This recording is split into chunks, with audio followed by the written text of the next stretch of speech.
ખેડબ્રહ્માની હરણાવ નદી ઉપરનો નાના પુલમાં ભ્રષ્ટાચારનો વિકાસ દેખાયો। ખેડબ્રહ્મા શહેરના નાગરિકોને આ જાગતો પુરાવો જોવા મળ્યો કે પબ્લિકના ટેક્સના પૈસામાં કેટલો થાય છે ભ્રષ્ટાચાર।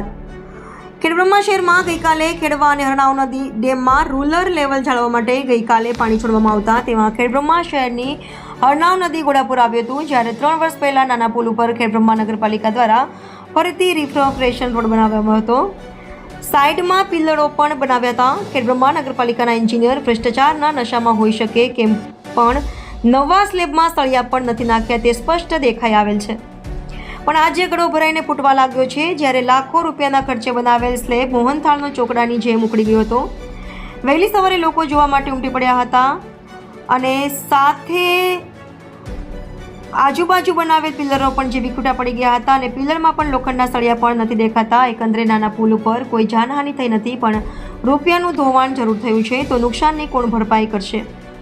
આ માટે જવાબદાર કોણ હશે? લોકમુખે ચર્ચાનો વિષય બન્યો છે। તો જુઓ ખેડબ્રહ્મા શહેરીજનો આપણા નગરપાલિકાના અધિકારીઓ દ્વારા કરવામાં આવેલા વિકાસનો કે પછી ભ્રષ્ટાચારના એમનો વહીવટ દેખાઈ રહ્યો છે। રિપોર્ટર જયેશ ઠાકોર સાથે શૈલેષ પટેલ, સાબરકાંઠા।